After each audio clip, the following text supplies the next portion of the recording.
Meus amigos, abra comigo nesta manhã na primeira carta do apóstolo João, no capítulo de número 5, o versículo de número 13. 1 João, capítulo 5, versículo de número 13, estas palavras: estas coisas vos escrevi, os que credes no nome do Filho de Deus, para que saibais que tendes a vida eterna e para que creiais no nome do Filho de Deus. Bem, isso é a respeito da certeza e da segurança pessoal de salvação. Nós queremos considerar nesta manhã alguns fatos bíblicos importantes sobre a certeza que um crente tem de sua salvação, que a palavra de Deus diz. Nós fazemos uma breve pausa em nosso tema sobre a igreja, mais uma vez, para nos voltarmos a esse tema vital da vida cristã. Um tema necessário, um tema que todo pastor precisa com frequência retornar, porque a certeza de salvação é uma das frentes de combate da vida cristã, da nossa jornada de fé. É uma dessas frentes que continuamente nós devemos dar atenção como crentes individuais, porque nós temos um inimigo de almas, irmãos, um inimigo de nossa salvação, que não pode tirar a nossa salvação, que não pode roubar a nossa salvação, mas que atua e procede de maneira a tirar a nossa alegria da salvação, a nossa certeza de vida eterna, porque ele sabe que ao tirar, ao conseguir afetar a certeza pessoal de um crente de sua salvação, ele consegue grande vantagem sobre a igreja do Senhor, sobre a vida de um crente. Uma parte essencial da nossa jornada deste lado do céu.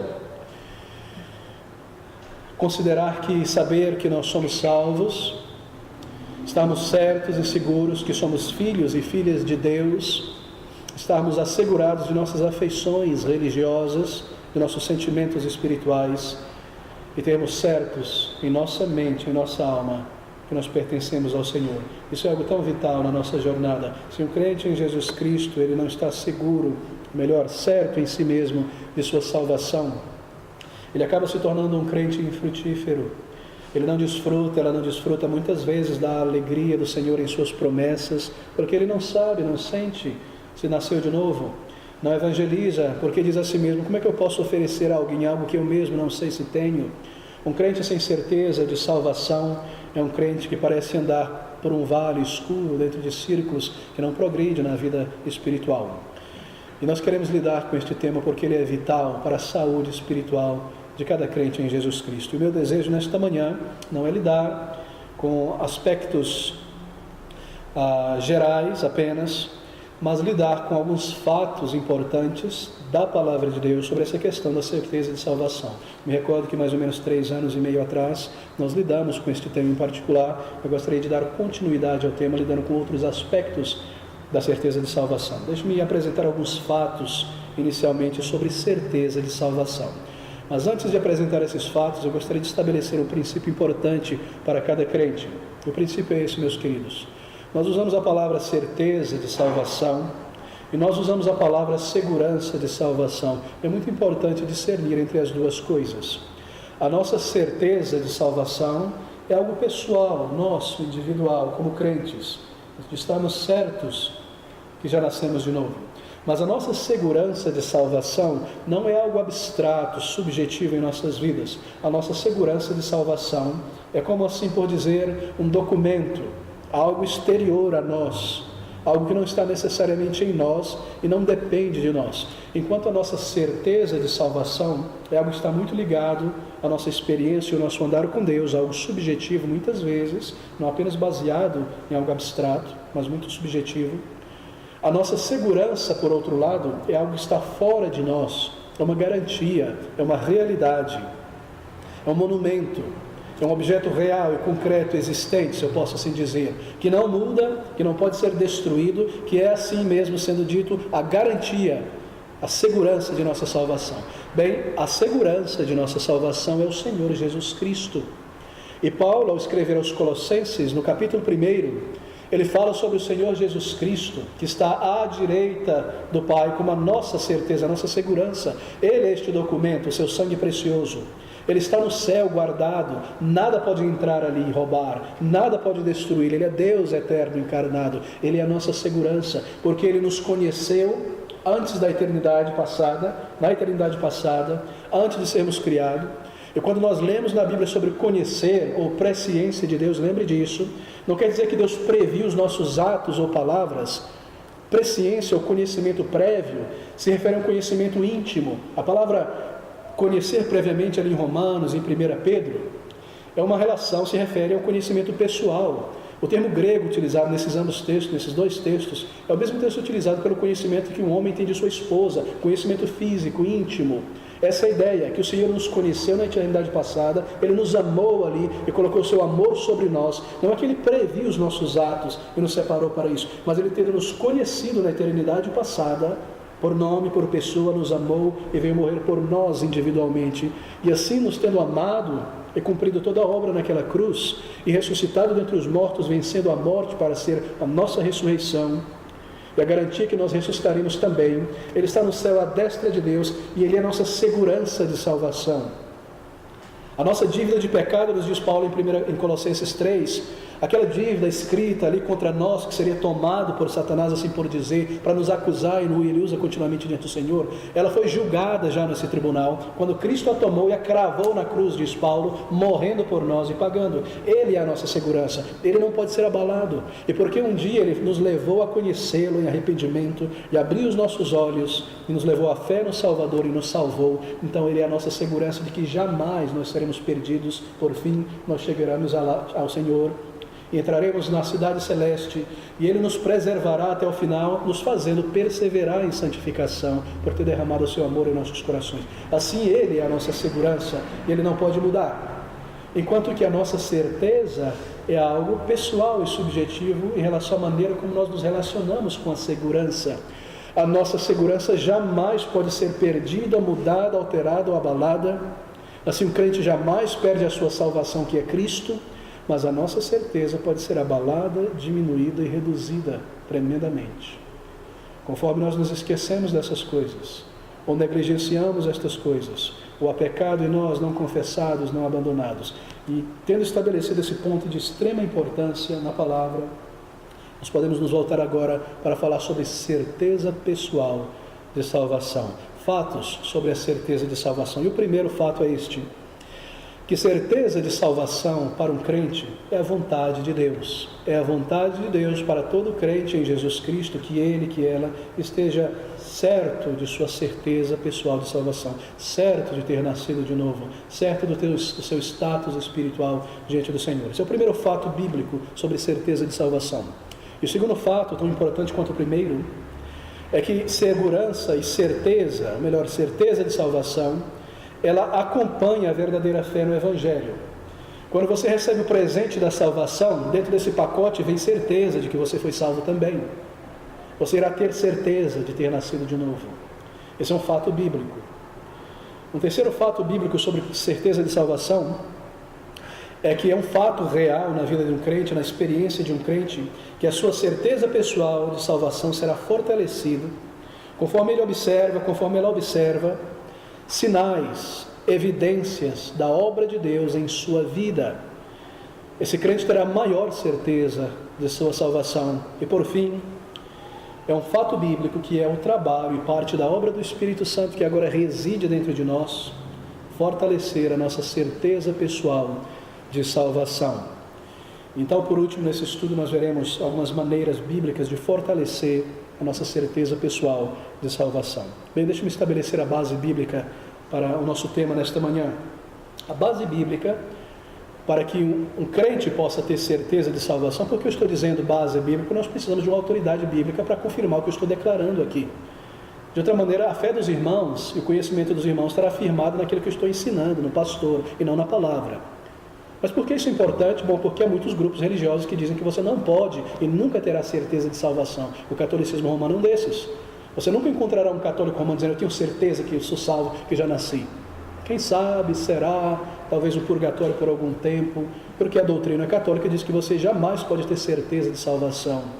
Os únicos que podem ter certeza de salvação dentro do sistema católico são aqueles homens e mulheres que, segundo a prática católica romana, foram canonizados como santos, segundo a ideia deles, e pularam o purgatório e entraram direto no céu.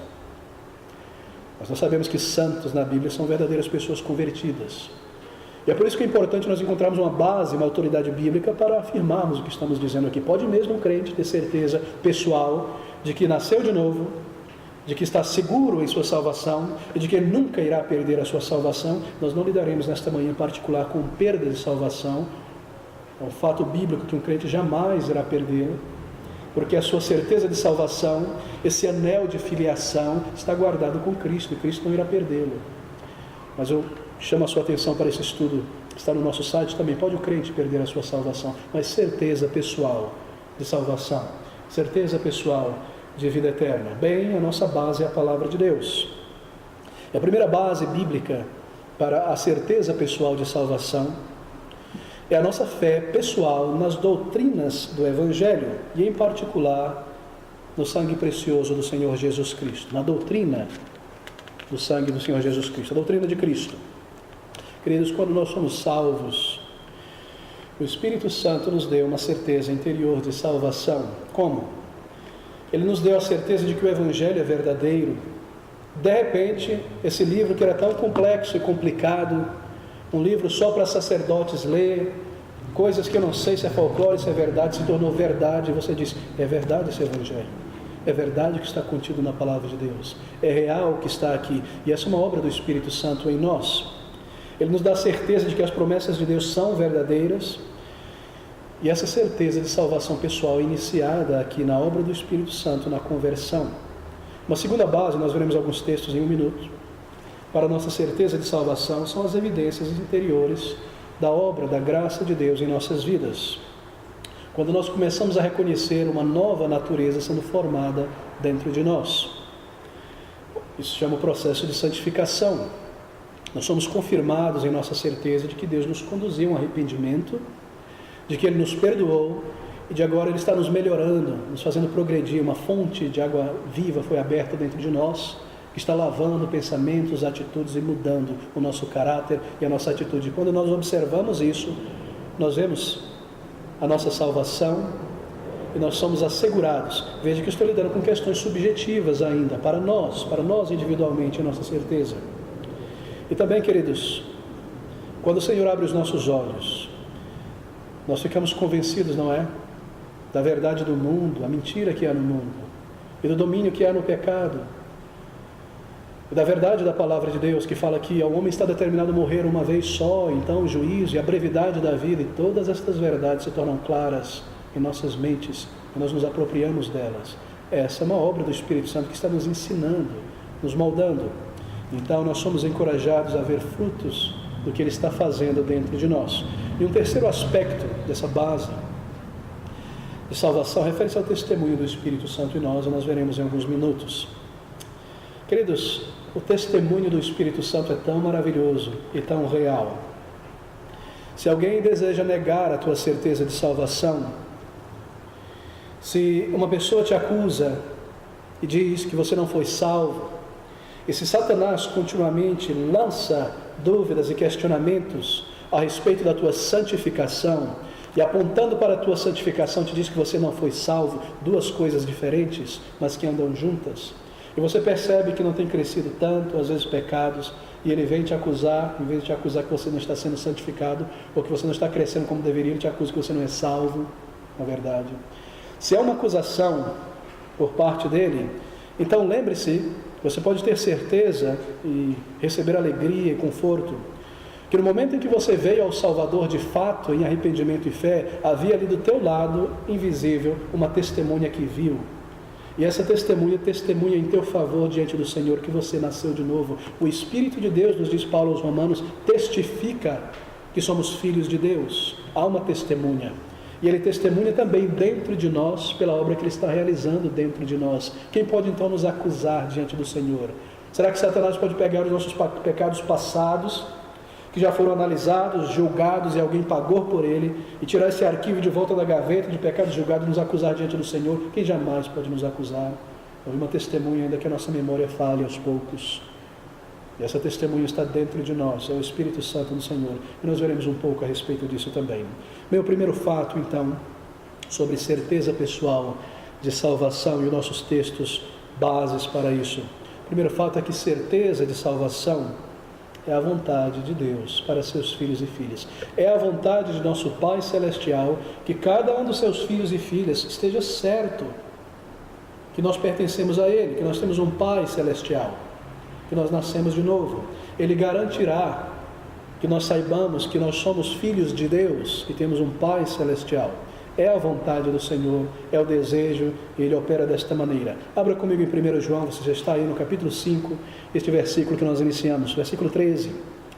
João escrevendo: estas coisas vos escrevi os que credes no nome do Filho de Deus, para que saibais que tendes a vida eterna e para que creiais no nome do Filho de Deus. Que texto tão maravilhoso! Quando João escreveu esta primeira carta, o propósito que estava na mente dele era auxiliar o povo de Deus a saber que eles eram crentes em Jesus Cristo. Estas coisas vos escrevi, tudo que é contido neste livro, nesta primeira carta, foi escrito para que vocês saibam que são filhos de Deus, que tendes a vida eterna. Bem, isto implica que havia crentes passando por dúvidas e dificuldades. Talvez por causa das perseguições da época em que a igreja se encontrava, sobretudo em Roma, naquelas áreas asiáticas e em Jerusalém. Será que Deus está comigo? Porque eu tenho passado por certas dificuldades e Satanás se aproveitava dessas circunstâncias para lançar dúvida. Então, o apóstolo do Senhor, de uma maneira pastoral, escreve desta maneira estas coisas, estas evidências tantas a respeito da qual eu tenho escrito em todos esses capítulos. Estas coisas vos escrevi, os que credes no nome do Filho de Deus, para que vocês saibam, estejam certos em vocês mesmos, que já passaram da morte para a vida. Daí a necessidade de nós afirmarmos esses fatos. É a vontade de Deus para todo verdadeiro crente, que nós saibamos. Se você segue por esta carta em casa, em um estudo cuidadoso, você vai colher uma cesta cheia de muitas evidências de que uma pessoa passou da morte para a vida. Se você as observa em tua vida pessoal, tão maravilhoso estudar essa primeira carta, ler com calma e observando esses sinais de salvação e colher esses frutos, estarmos assegurados. Mas um outro texto, Hebreus capítulo 4, versículo de número 16. Hebreus 4, 16. Cheguemos, pois, com confiança ao trono da graça, para que possamos alcançar misericórdia e achar graça a fim de sermos ajudados em tempo oportuno. Cheguemos, pois, ele diz, com confiança ao trono da graça. Quando um crente se aproxima de Deus, em oração, em louvor, em serviço, ele deve chegar revestido de uma ousadia ao aproximar-se de Deus. E essa ousadia está baseada na certeza de que ele é aceito pelo Senhor, que o Senhor não o rejeitará. Quando nós oramos ao Senhor e entramos na presença dele em oração, nós fazemos isso na certeza de que já fomos justificados por Deus e que agora nós temos este acesso à presença do Senhor. Veja o capítulo 6, versículo de número 11, que ele diz: mas desejamos que cada um de vós mostre o mesmo cuidado para a completa certeza da esperança até o fim. Lá no capítulo anterior ele fala sobre achegar-se a Deus, e um crente se achega a Deus quando adora o Senhor, quando louva, quando ora. E nós nos achegamos diante de Deus, que é um fogo consumidor, que é santo, não baseado em nossos méritos, nem mesmo por conta temerosa das nossas falhas. De outra maneira, nós nunca entraríamos na presença dele, porque nós falhamos continuadamente. Mas ainda assim nós conseguimos entrar na presença dele por causa dessa certeza que fomos justificados. Antes da conversão, aquele trono de Deus era um trono de terror para nós. Eram trovões e trevas. Nós nos afastávamos, nós queríamos distância dessas coisas, porque nós sabíamos que eram pecadores.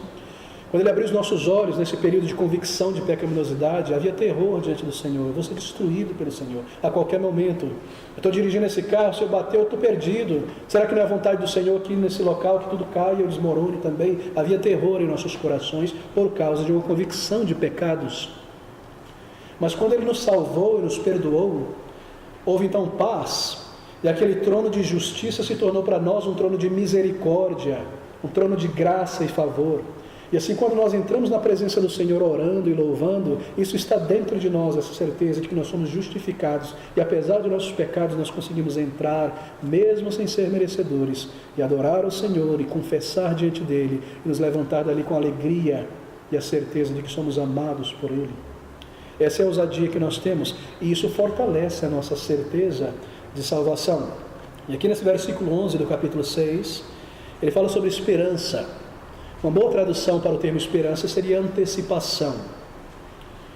É necessário, queridos, cuidado para manter a nossa certeza de salvação. E se é necessário cuidado, Paulo fala aqui, escritor aos Hebreus, no versículo 11, desejamos que cada um de vós mostre o mesmo cuidado para a completa certeza, isso é certeza pessoal, da esperança até o fim. Se é necessário cuidado para manter a certeza, isso implica que a certeza pessoal de um crente sobre a sua salvação pode ser abalada para ele mesmo, nunca a sua segurança, mas dentro dele, dentro dela, essa sua certeza às vezes pode fraquejar, pode mesmo às vezes, eu devo dizer, essa certeza pode ser suspendida por um tempo, de uma maneira disciplinatória por parte do Senhor. Quando há pecados resistentes dentro de nós, quando há orgulho contínuo, e nós não queremos ouvir as instigações do Espírito para mudar o nosso comportamento. E ele fala e ele repreende. No mesmo capítulo anterior, 6, Paulo fala sobre a maneira como Deus nos corrige e nos disciplina, não é? Mas se nós não ouvimos essas instigações do Espírito na nossa consciência, e as evidências que ele traz no nosso caminho, dizendo, pare, se arrependa e mude essa atitude, e nós seguimos em frente, então ele precisará nos disciplinar. E normalmente, na maneira de Deus, a primeira ação disciplinatória do Senhor é tirar a nossa certeza pessoal de salvação e a alegria da nossa salvação, porque até isso é uma dádiva do Senhor que acompanha a verdadeira conversão. E nós andaremos por um período de dúvidas, talvez, por negligências, por pecados, por dureza, por não receber as promessas do Senhor, por não receber os seus comandos de direção, ou por algum pecado não confessado, não negado e deixado de lado. Mas o Senhor faz isso por misericórdia e bondade para nos levar ao arrependimento e à restauração da nossa certeza e da alegria da nossa salvação. Essa é uma obra bondosa do Senhor em nossas vidas. Ele trata conosco também. E assim isso pode ser suspendido ou perdido também por negligência espiritual, como temos mencionado, por darmos ouvido por muito tempo às instigações do maligno também, por não levantarmos o escudo da fé, de maneira que o autor diz: desejamos que cada um de vós mostre um cuidado, o mesmo cuidado que houve no início, isto é, para com essa certeza de salvação, completa certeza da esperança até o fim. Bem, esse é um fato, é a vontade do Senhor. E Ele opera para isso, Ele nos dá meios para isso, e Ele lida conosco, para que nós estejamos continuadamente certos e firmes sobre a nossa certeza pessoal de salvação. O segundo fato importante é que a certeza de salvação acompanha a verdadeira fé no Evangelho, porque se baseia nas promessas de Deus. 2 Timóteo, capítulo 1, versículo 1, nós temos algo a respeito, versículo 12, na verdade. 2 Timóteo, capítulo 1, versículo 12. Por cuja causa padeço também isto, mas não me envergonho, porque eu sei em quem tenho crido, e estou certo de que é poderoso para guardar o meu depósito até aquele dia. Paulo estava certo, seguro. E nesse texto a certeza pessoal de salvação está estabelecida nas promessas do Evangelho, na pessoa de Cristo. Ele prometeu salvar e guardar.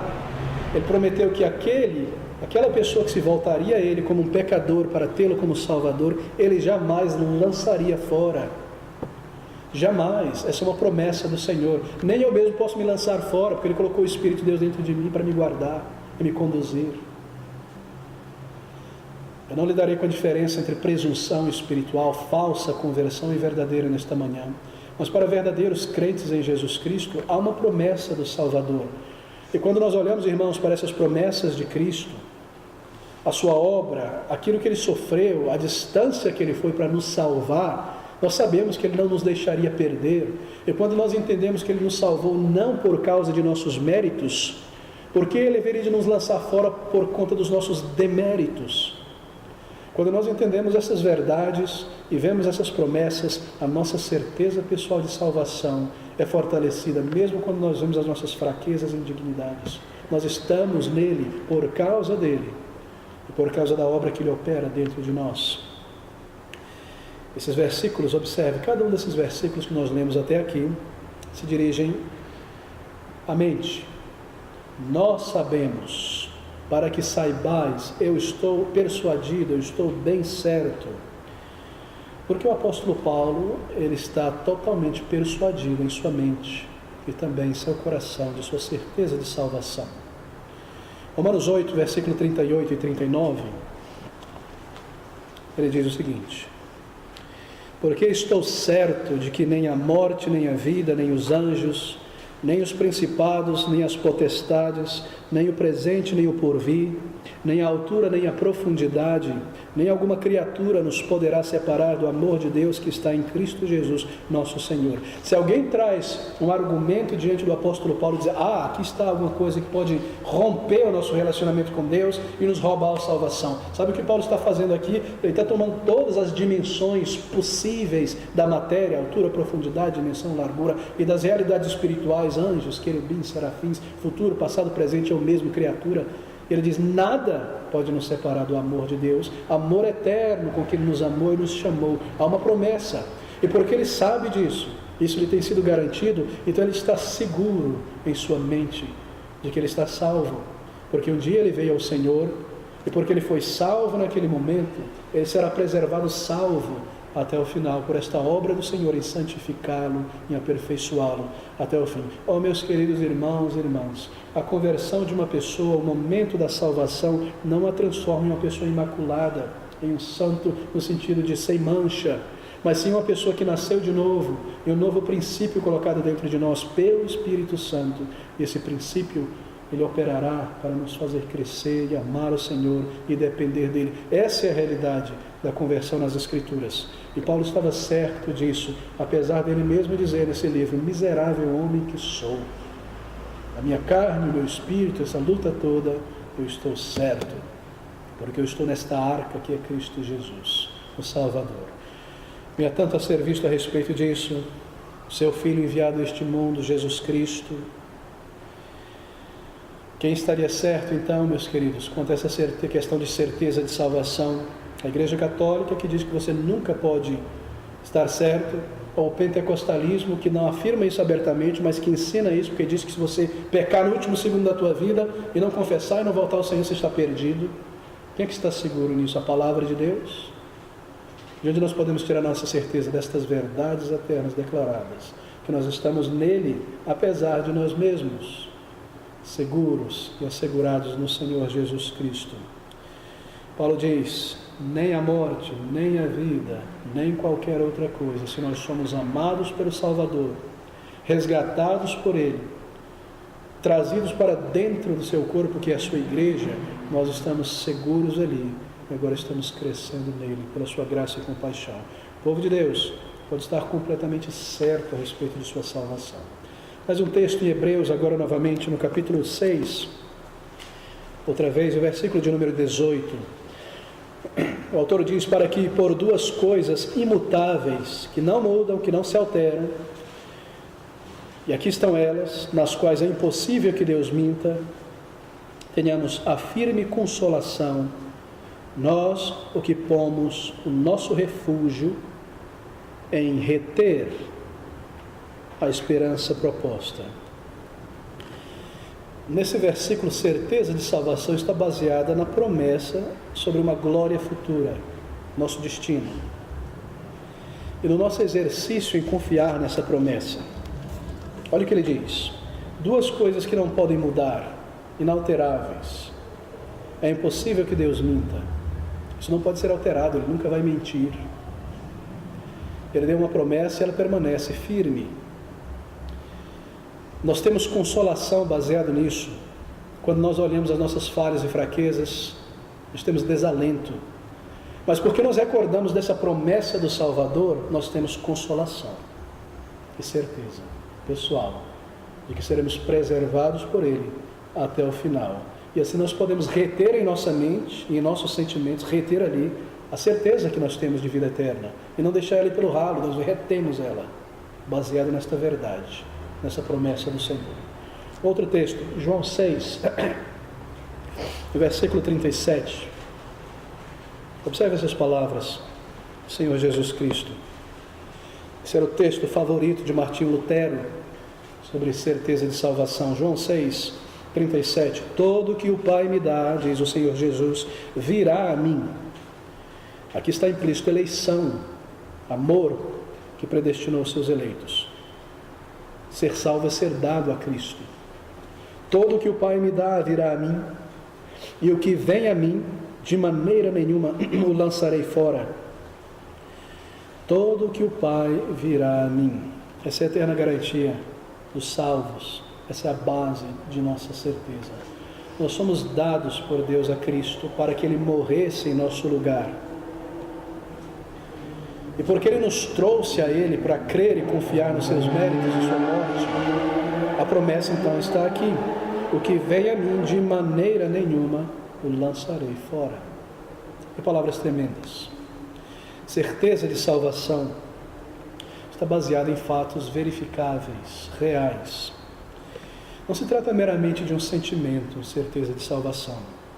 O que eu sinto, o que eu não sinto, eu sinto salvo, eu não sei se eu estou salvo, eu não sinto se eu estou salvo hoje, se amanhã eu não estou salvo. Sentimentos são de grande importância.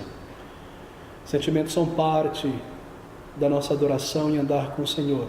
Mas no que se refere à salvação de uma pessoa, não está pendurado em sentimentos a nossa certeza, mas sim fatos reais, evidências concretas, palpáveis. Sentimentos, queridos, nós temos visto isso algumas vezes, fazem parte da nossa alma, uma faculdade da nossa alma, as afeições. Mas lembre-se que fazem parte de um sistema de resposta. Os sentimentos e as afeições respondem à mente, conforme a mente entende as coisas, encara as coisas. A mente é esta locomotiva, sentimentos e outras faculdades da alma são como que os vagões sendo conduzidos pela mente. Então os sentimentos respondem à mente, eles fazem parte de um sistema de resposta. Assim, não é correto que uma pessoa normalmente seja, não sei se correta é a palavra certa, mas não é saudável, não é o ideal que uma pessoa seja conduzida em sua vida somente por sentimentos e emoções. Uma pessoa que é dominada, controlada por sentimentos e emoções, às vezes como uma pessoa bêbada. Você já viu uma pessoa bêbada? Ela ri, você não sabe por quê. Ou chora e fala coisa. Na verdade, os sentimentos estão dominando. A mente foi meio que desligada por causa do álcool. Pessoas que são conduzidas demais por sentimentos, elas agem sem pensar às vezes. Por quê? Porque o sentimento é um vagão e não uma locomotiva. Nós somos criados, desenhados pelo Senhor de uma maneira a sermos guiados pela mente. E na vida espiritual, conforme a mente acessa as verdades da palavra de Deus, então nós entendemos. E as emoções respondem. Agora, quando os meus sentimentos não estão funcionando muito bem a respeito da minha certeza, eu sinto que estou salvo ou não. E porque o sentimento é como um vagão, o vagão não conduz o trem, é a locomotiva. Então eu posso continuar operando em minha vida cristã com a mente. A locomotiva segue em frente. Eu posso continuar a adorar a Deus e cumprir minhas responsabilidades. E quando eu não sinto muitas vezes, eu posso lembrar do que Deus fez por mim e de como Ele me levou ao arrependimento. A mente está operando. E eu posso me recordar das promessas do Senhor que Ele jamais me deixarão. E eu posso ter certeza. Eu posso continuar operando na minha vida cristã, ainda embora meus sentimentos não estejam muito bem hoje, por muitas razões. E tantas vezes eu sigo assim, como um crente. Calvino dizia que a melhor adoração é essa, oferecida da mente, quando nós estamos tão frágeis em nossos sentimentos, porque ali é o nosso ser e alma se dirigindo ao Senhor, na certeza de que Ele é o nosso Deus. E nós podemos continuar a orar.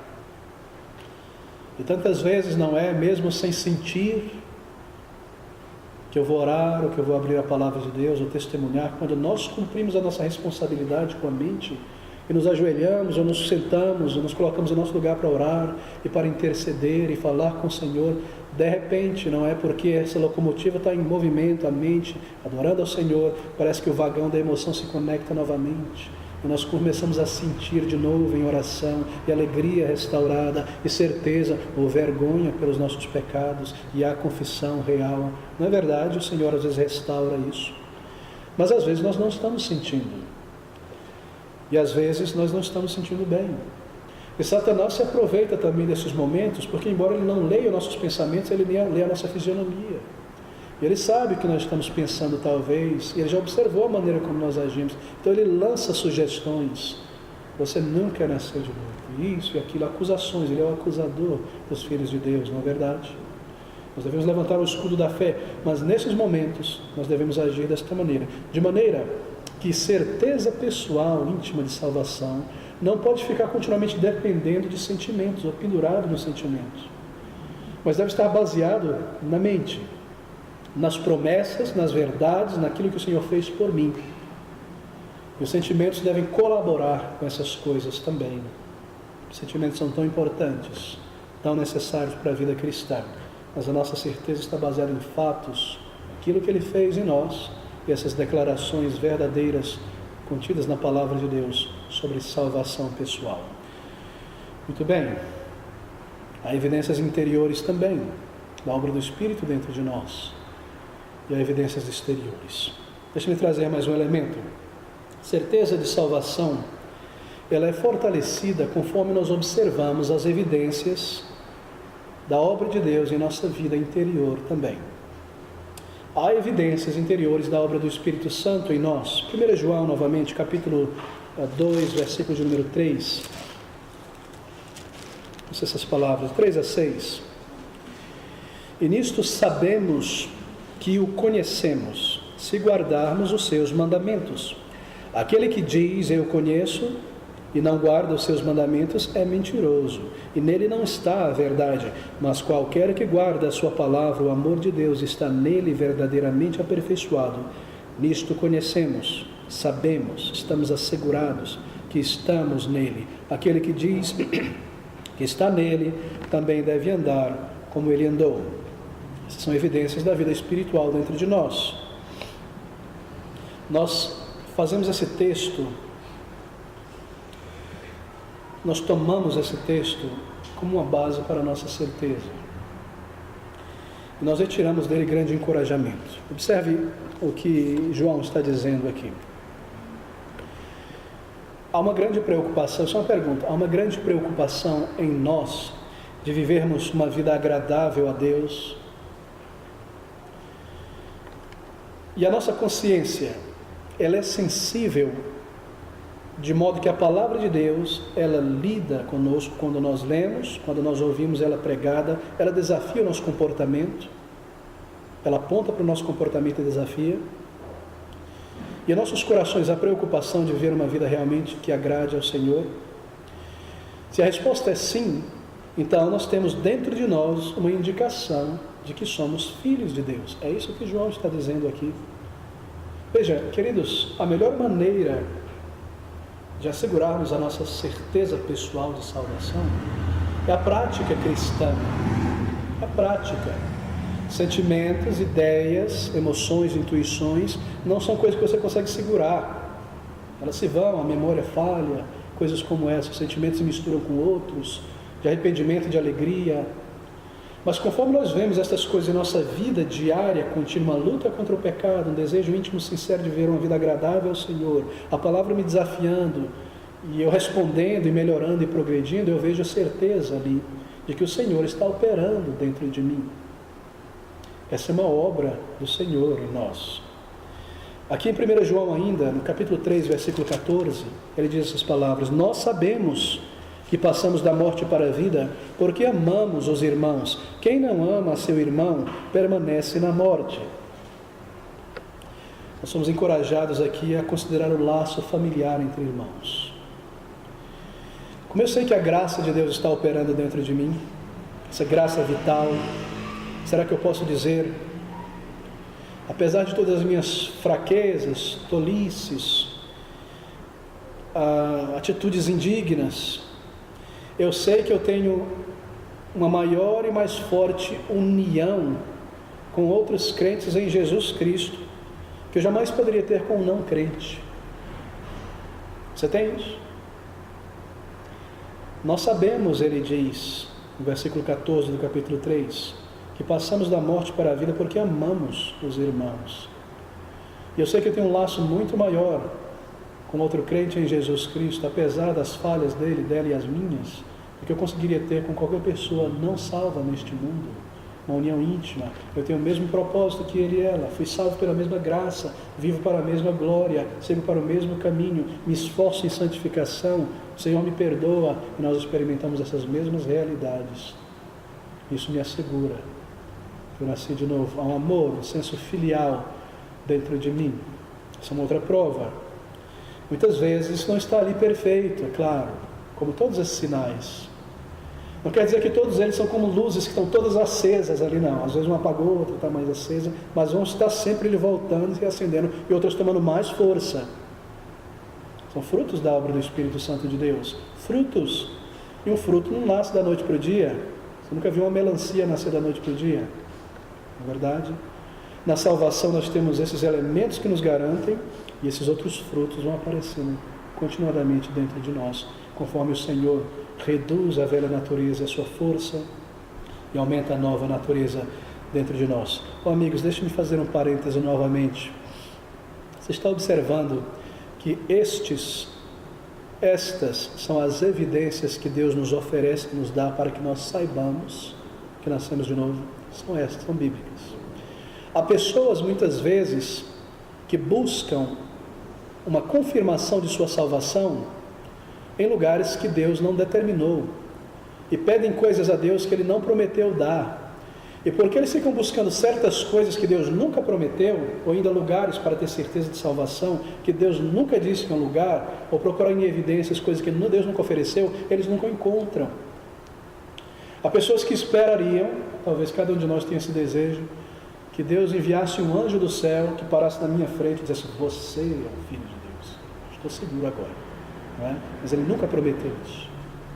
Há certas pessoas, eu creio que algumas delas não nasceram de novo, outras sim, que buscam em visões, em sonhos que eles tiveram na cama, dormindo, evidência de sua salvação, algo exterior à palavra, algo místico, e algo exterior à obra do Espírito no ser interior. Uma pessoa uma vez me disse que teve um sonho,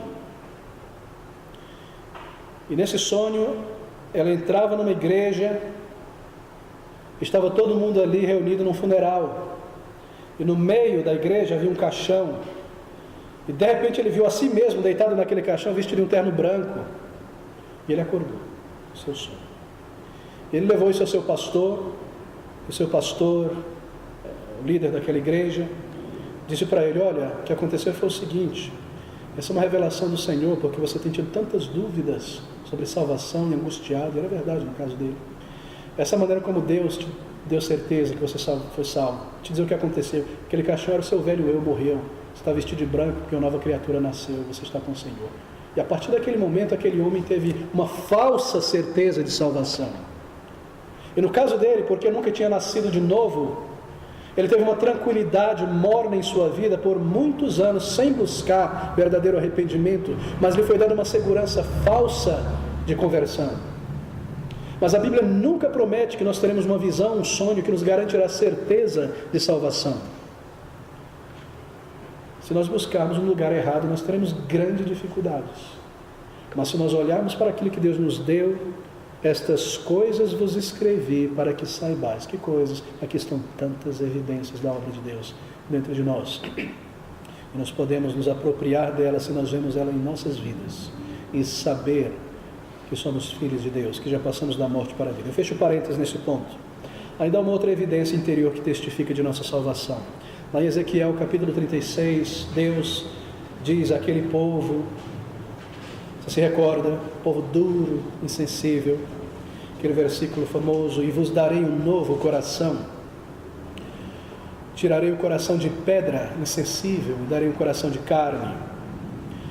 Quando nós somos salvos, nós recebemos um novo ser interior, que é representado aqui pelo coração, uma nova alegria com as coisas santas de Deus, um novo caráter, novos gostos, novos desejos, libertos do mundo e dos vícios do mundo e dos ídolos deste mundo, um novo coração sensível às coisas de Deus, e com um novo coração um processo de santificação é iniciado, e um desejo de obedecer a Deus, de agradar a Deus, e ter prazer na palavra de Deus e no reino de Deus, um novo coração pulsando vida dentro de nós. E quando nós vemos isso dentro de nós operando, nós sabemos que nós recebemos um novo coração. Essa é uma evidência interior de salvação. Uma outra é a convicção de pecado que agora nós temos, de termos desagradado a Deus. Isso nos leva ao arrependimento diante do Senhor. A realidade da vida de um crente é que ele está continuamente se arrependendo de pecados. Eu me lembro de ir numa igreja, mais ou menos uns 15 anos atrás, convidado por um amigo, arrastado na verdade, numa igreja pentecostal, e o pastor subiu ali e dizia, meio que ralhando com a igreja: até quando vocês vão passar um dia, 2, 3 dias pecando? Será que nunca vai ter na vida de vocês 2, 3 dias sem jamais pecar? Que ignorância! Se confessarmos os nossos pecados, diz a palavra de Deus, cada dia, nós pecamos por negligência, por não amar a Deus acima de todas as coisas como deveríamos, por não alcançar pessoas continuadamente, por perdermos oportunidade, por orgulho, por vaidade, por coisas que nós vemos, ouvimos e damos atenção que são indignas. Um dia sem pecar, somente na eternidade. Enquanto nós estivermos deste lado do céu, tentações e o pecado é como uma lama em nosso sapato que nos seguirão até os portais da eternidade. Não poderão entrar lá, mas estarão conosco aqui. É por isso que é necessária uma vigilância contínua. E o crente, ele encara os seus pecados. Antes nós não encarávamos. Nós ocultávamos, nós empurrávamos de lado. Nós culpávamos a sociedade, o pai, a mãe, a maneira como eu fui criado, minha enfermidade, isso, aquilo, etc. Mas hoje nós dizemos: foi eu, Senhor, contra ti pequei, foi eu. Então há arrependimento, há convicção de pecado. E esse é um sinal de que nós já passamos da morte para a vida, de que nós nascemos de novo. O Espírito de Deus nos leva a uma convicção e ao arrependimento e à confissão de nossos pecados.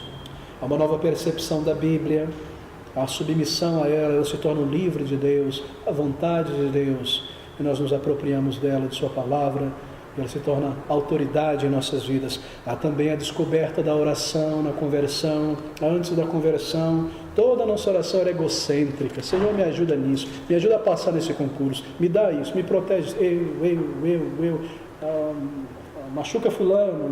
Nós não falávamos isso, mas indicávamos isso, não é? Mas agora na conversão, numa oração real, de adoração sincera e de arrependimento, e a intercessão, e a entrega de vida, e a alegria no Senhor, e a louvor, uma outra evidência é a paz de Deus na nossa alma, colocada em nossos corações, que às vezes mesmo transparece na postura e no rosto diante de pessoas incrédulas, não é? Que vem uma paz, uma segurança, não é uma morbidez ou complacência, mas uma paz no meio das dificuldades, no meio das crises, no meio das perdas, uma paz que transparece, uma obra do Espírito Santo, uma âncora dentro de nós pela sua graça. E há também aqueles ataques de Satanás que se tornam reais e visíveis. Nós não víamos Satanás atacando. O Senhor Jesus Cristo descreve lá em Lucas a ação do inimigo neste mundo como um homem forte que guarda em segurança os seus bens. Nós estávamos no bolso de Satanás. Ele nos guardava em segurança, ele não perturbava a nossa consciência, a nossa alma. Mas agora salvos, ele continuamente lança acusações. Ele não nos acusaria antes, para quê? Seria anti-estratégico, não é? Se ele nos acusasse de pecado, então isso nos levaria a buscar um Salvador. Mas agora ele acusa, para reduzir a nossa certeza, e nos enganar, nos afastar do Senhor. E assim ele se expõe como nunca antes. E nós sabemos que nós não pertencemos mais a ele. Somos filhos de Deus, filhos de Deus. E isso nos dá grande certeza de salvação, queridos. Nós estamos seguros por Ele. Em 2 Timóteo 1,12, nós aprendemos ali que a certeza de salvação, ela gera obediência, ela gera dedicação, ela gera ousadia na vida cristã. 2 Timóteo 1,12. Por cuja causa padeço também isto, mas não me envergonho, porque eu sei que tenho crido, estou certo que é poderoso para guardar o meu depósito até aquele dia. Lá em Romanos, capítulo 2, Paulo também diz: não me envergonho do Evangelho, não me envergonho de ser um crente em Jesus Cristo. O Evangelho me salvou, é poderoso, é o poder de Deus para salvar outras pessoas também. Como eu poderia me envergonhar do Evangelho?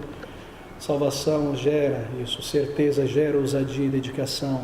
É visível, não é? Essa atitude, esse caráter do crente aos olhos daqueles que estão de fora também.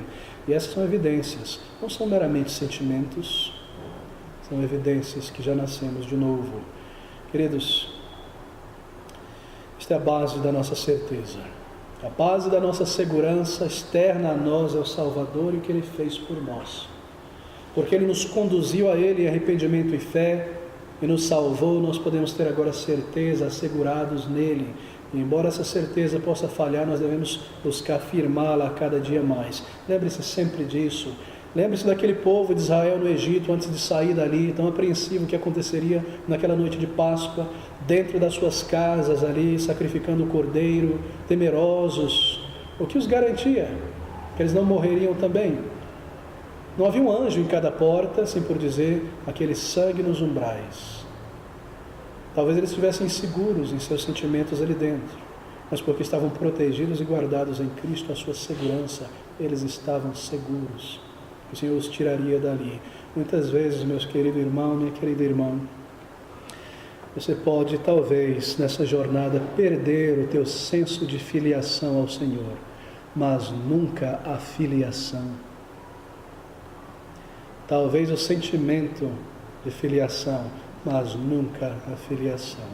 Essa é uma garantia do Senhor para nós. Há uma terceira base ou fonte de certeza pessoal de nossa salvação, e ela se apoia sobre a obra do Espírito Santo dentro de nós. Eu mencionei este testemunho do Espírito Santo, mas deixe-me ler aqui em 1 João 3,24, este versículo. E aquele que guarda os seus mandamentos, nele está, e ele nele. E nisto conhecemos, mais uma vez, sabemos que ele está em nós, pelo Espírito que nos tem dado. Esse versículo liga a evidência exterior da luta por santidade, dos frutos da obra do Espírito em nós, ou melhor, a vida exterior andando com o Senhor, com os frutos da obra do Espírito dentro de nós. Nós sabemos, pelo Espírito que está em nós.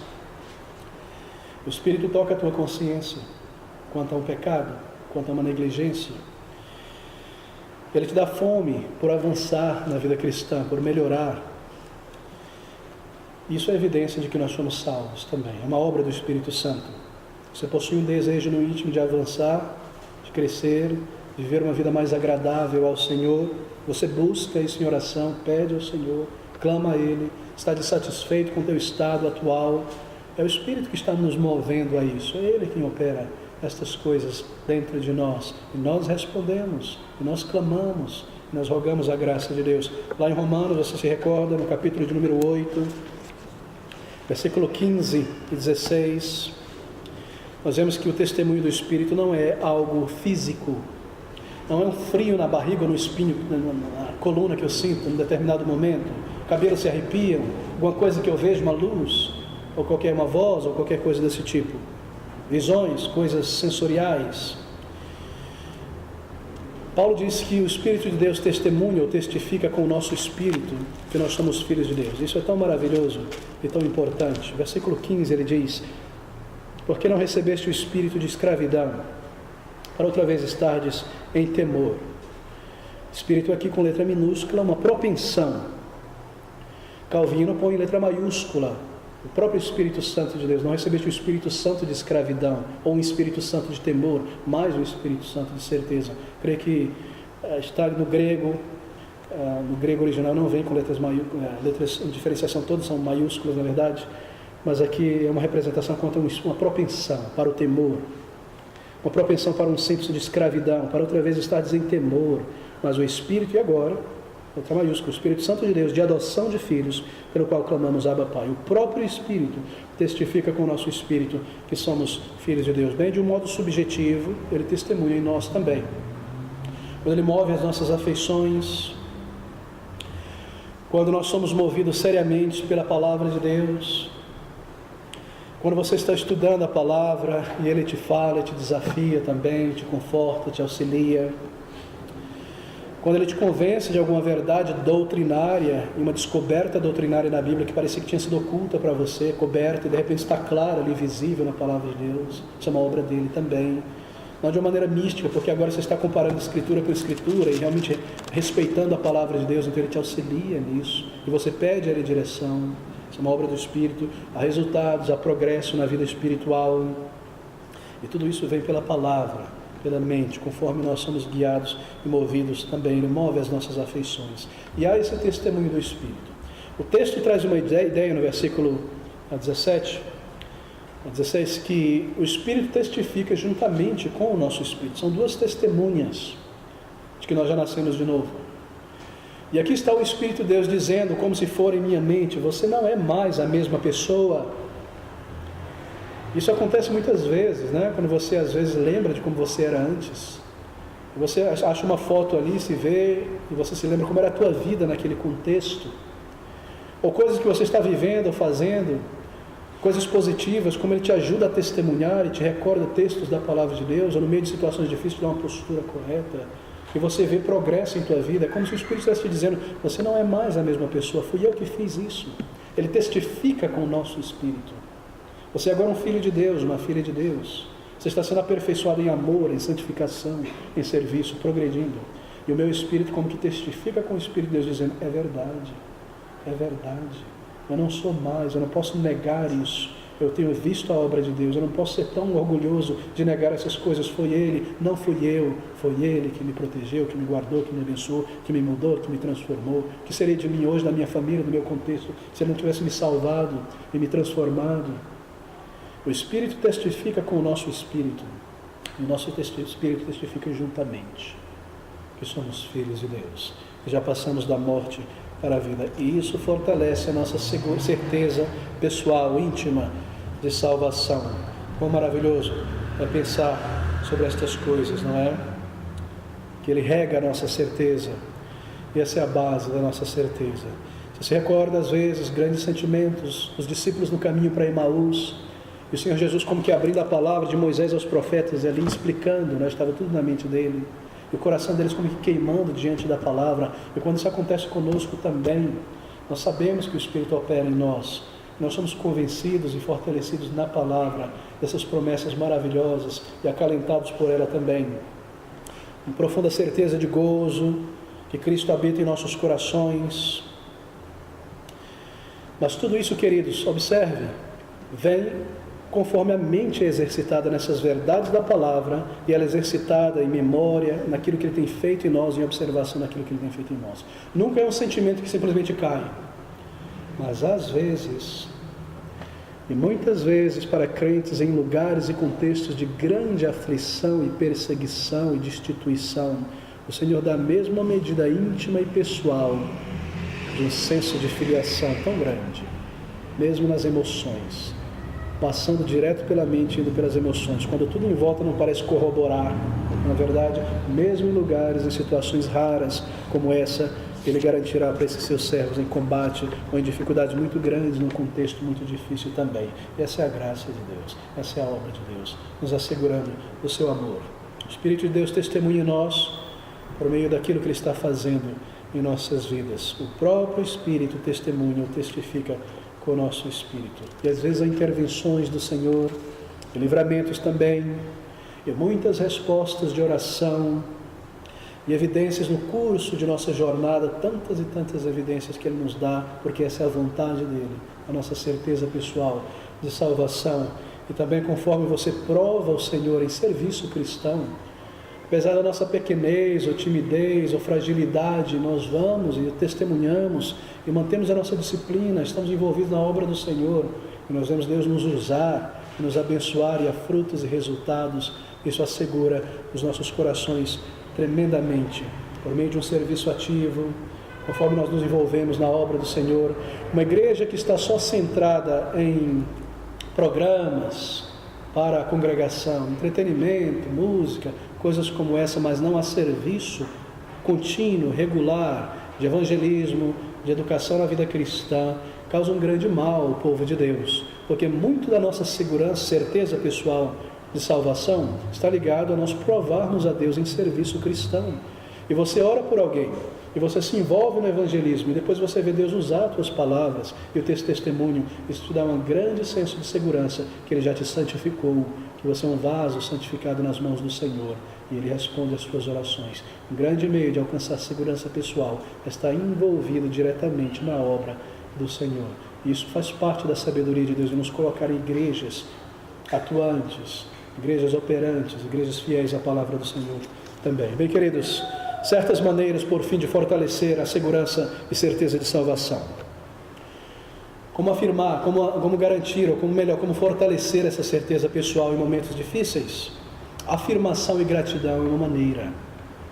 É um dever do crente afirmar diante do Senhor, afirmar como nós amamos a Deus, como nós louvamos ao Senhor, e falar a Ele em oração e em louvores. Quão preciosa é a obra do Senhor em nossas vidas, e essas promessas, louvar ao Senhor, afirmar diante de nosso Deus, manter a nossa certeza, assim, afirmando as doutrinas centrais da palavra. Senhor, eu creio nisso que a Tua palavra me diz, eu creio nisso, Senhor, e nisso aqui também, dizer a Ele, afirmar isso em oração diante do Senhor, como verdadeiros crentes, com sentimentos reais, declarando diante do Senhor nossa dependência da obra de Cristo. Nossos corações permanecem assegurados, conforme nós agimos assim também. Se a nossa dificuldade está em nossos sentimentos, então esse exercício é de grande auxílio para nós. Veja as verdades que estão aqui, então afirme. Conforme você afirma, grandes sentimentos de alegria e de gratidão se ligam à mente por conta destas verdades afirmadas, e a alegria do Senhor se torna a nossa certeza, força também, conforme nós fazemos isso.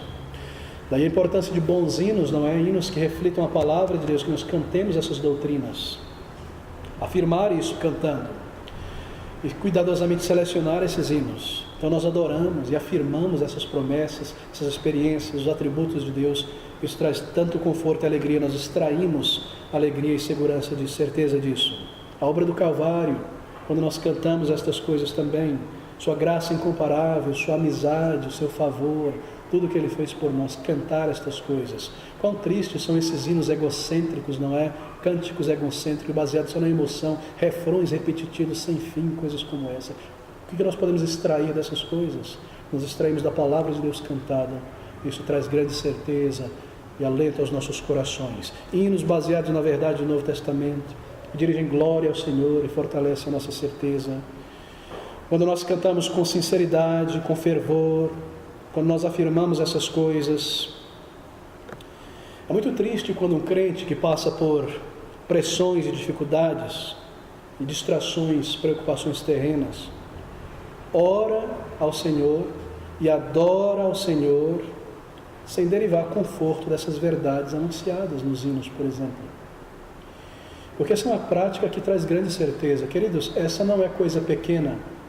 Há momento de nós estarmos calados diante do Senhor, mas há momento quando não mover os nossos lábios é irreverência diante do Senhor. E às vezes você está aqui como pastor, tem uma visão privilegiada, vendo todo mundo. Você vê crentes pegarem o inário, isso é tão triste, e ler coisas tão profundas sobre o Senhor e sobre Deus, mas eles parecem sofrer um trauma, alguma coisa tão assim.